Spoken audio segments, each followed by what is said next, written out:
Hi, and welcome back to Reflect Forward. I'm your host, Carrie Siggins, and I'm so happy you are here today. Today is another advice from a CEO, and we're going to talk about intuitive decision making.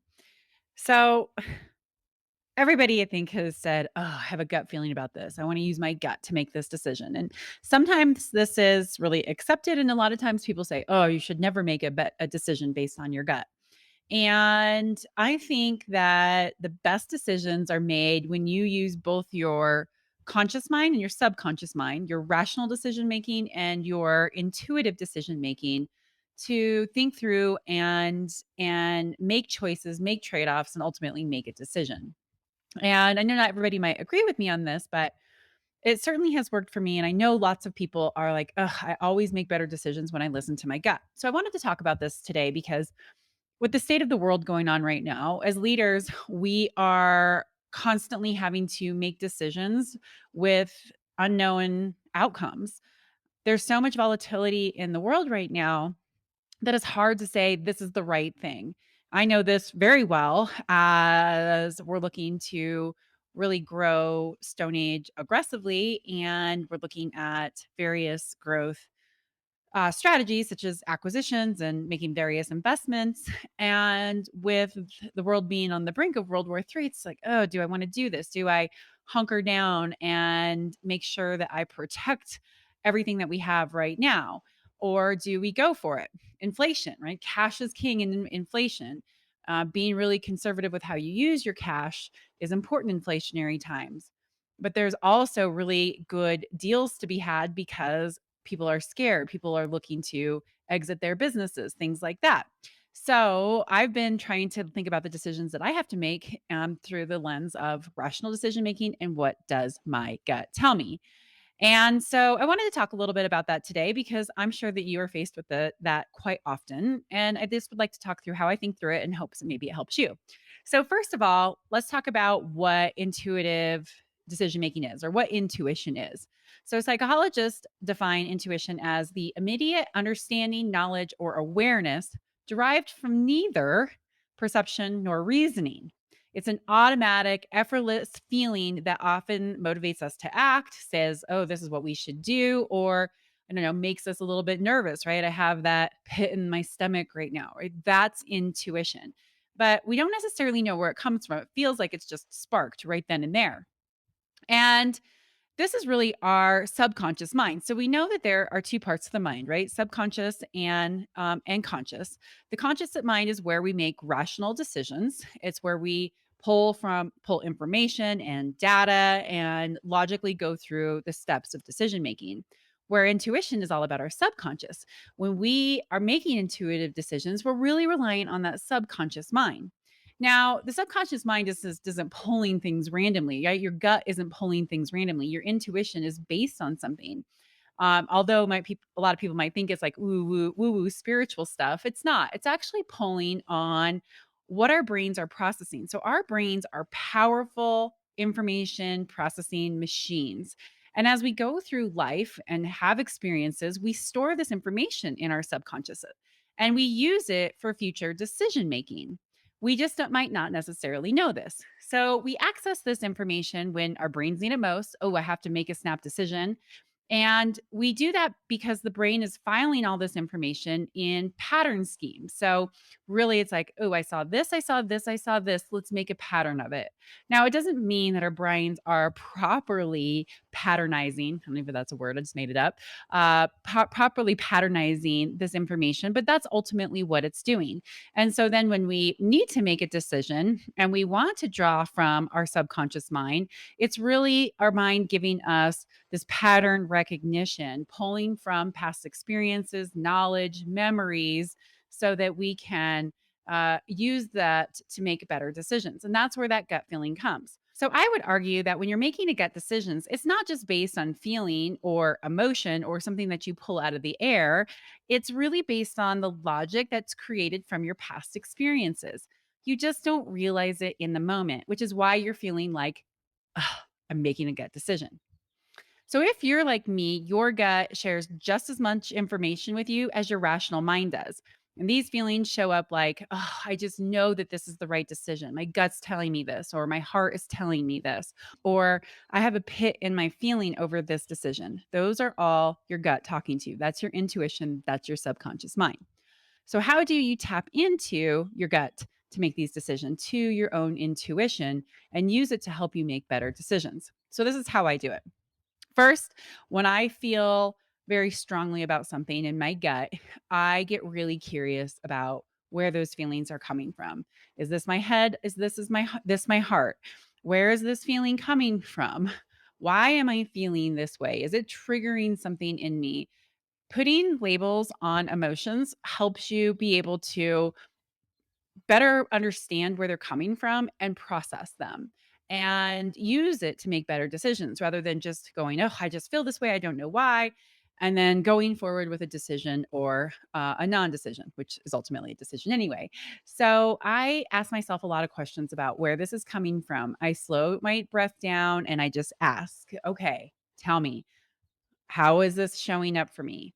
And that allows me to do step 2, draw from past experiences. So this is where that pattern recognitions comes into play. So for example, I'm getting ready to make some decisions on acquiring companies, and it's a really tough decision to make. Do I invest now? Do I conserve cash? Is the war going to escalate and cause a recession that affects my industry, or is it not? And there's a lot of rational decision making that goes into it, but a lot of times it's also what your gut is telling you. And I did this back in 2020 when we were looking at acquiring breadware right at the beginning of the pandemic. And I really had to go through this whole process of what's the best decision for us. And I made the decision to go ahead and invest despite the fact that sales were down and we were going into a recession due to the pandemic. And so as I'm making this current decision about what to do, I'm pulling from those past experiences. Okay, when I made a big move, a bold move, what did I do? What kind of thought process did I go through? What kind of data did I require? What kind of scenario planning? What was my contingency plan? What did my gut tell me? And so, drawing from these past experiences and analyzing what the result was is helpful when you're trying to make these decisions. So, think about things about all right, when I was faced with something like this before, what happened? What kind of decision did I make, and what was the outcome? Would have I done something differently based on the outcome and based on hindsight, what I know now? And so that can help you really tune into that gut feeling of like, okay, is this the right decision? Is it not? And use it to help you influence better decision making. The third thing I do when I have a gut feeling, I need to make a decision based on it, is I anticipate the outcomes. I think this is really helpful. So if I do this, this is what could potentially happen, both positive and negative. If I make this decision, this is what could potentially happen. There's a million different outcomes that can happen from a decision, and we're never going to be sure what those outcomes are. And usually they're going to be, somewhat wrong from what we anticipated just because we're not good guessers. We don't know how to hypothesize exactly how something is going to turn out. We can't control every single aspect to orchestrate the outcome that we want. But it's good to be able to anticipate if I make this decision, this is what's going to happen. So you can still tap into the pattern recognition and what your gut's telling you, but you can use your rational mind to think through the different scenarios to help you make a better decision. So this last point that I want to make comes from Melody Wilding. She wrote a book called Trust Yourself. She was on my podcast last year. You should go back and listen to it. She's absolutely brilliant. And her whole premise is about how do you build confidence in yourself, especially if you're a highly sensitive person, so that you can make good decisions and create the outcomes you want and be successful. So she recommends when you're making a tough decision that is based somewhat on your gut intuition is to write it down on a piece of paper. So whatever you're struggling with, write it in a yes or no question and then come back to it in a couple of days or a couple of hours and then immediately circle the one that's right for you. So let's say that you wanted to quit your job and go after an entrepreneurial endeavor. So write that down. If I go after this entrepreneurial endeavor, will I be happy? Yes or no? Will I be successful? Yes or no? and leave it there, and then come back to it a couple of hours later, the next day, and then circle yes or no. That is really tapping into your gut and a way just to do the snap judgment test and not overthink it in the moment, because boy oh boy are we good at overthinking these things, and then we tie ourselves up in a knot, and then that leads us to the potential of making a bad decision, which could mean that we don't make a decision, and sometimes that leads us down a path that we don't want to go.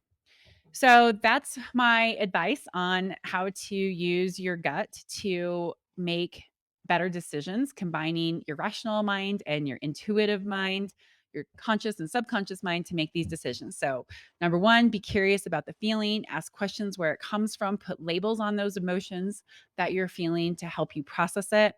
Draw on past experiences. So, you use that pattern recognition that you've been creating and filing in your brain for your entire life. Anticipate the different outcomes. It's called scenario planning. It may seem like a tedious, boring task, but it's so important to help you make decisions. And then do the snap judgment test. Should I make this decision? Yes or no? And come back to it later. So hopefully that's helpful to you. It's what I do as I'm faced with really tough decisions in this crazy world, big, huge decisions that have I don't know, lots of consequences, both positive and potentially negative, based on the decisions that I make. Okay, so finally, I want to wrap up with my question of the week. And this comes from a friend of mine who is an amazing leader. And we were talking the other day, and she says, I have to have a hard conversation with one of my employees. What's one thing that I can do to ensure that I deliver it well? I just need one thing. And I appreciated that because, boy, you can cram your brain full of, I need to do X, Y, Z to make this happen. And when you're nervous, sometimes that's not what your brain needs. You just need one thing to focus on. And so I told her that's easy. You need to think about the outcome that you want out of this conversation, because that will help you structure everything that you say and how you respond or even potentially react when you're having that conversation. So, if you have to deliver tough feedback to a person, do you want that person to be successful? Do you want that person to be able to turn it around? Do you want that person to exit the company? And based on what you want that outcome to be, that's how you start to deliver the message. So, you know, in her case, she wanted to see a turnaround. She believed in this person and she wanted to see her be successful. So I said, all right, well, then have that in mind. You might be very frustrated about what's going on, but if you want a positive outcome, then you need to reframe it. So think about that and how you would ask questions and how you would approach it. Outcome in mind. That's the first thing and most important thing when you go into any tough conversation is make sure that you know what outcome you want. And if you want the outcome to be something that is hurtful or negative for the other person, then you're probably not in a good space to actually have the conversation. My best advice is to always look for a positive outcome, even if it means that someone's going to have to exit the company or be demoted or whatever a negative outcome might be, it still can be approached in a positive way. Okay, that's my advice from a CEO today. I hope you enjoyed it. I look forward to hosting you next week with another great interview. And as always, please like, subscribe, and rate this video cast and podcast. Go to YouTube. If you're watching this on YouTube, please subscribe. If you're listening to it, please go to my YouTube channel where you can subscribe to this and watch the whole video in full. I appreciate it. Thank you so much. See you next week.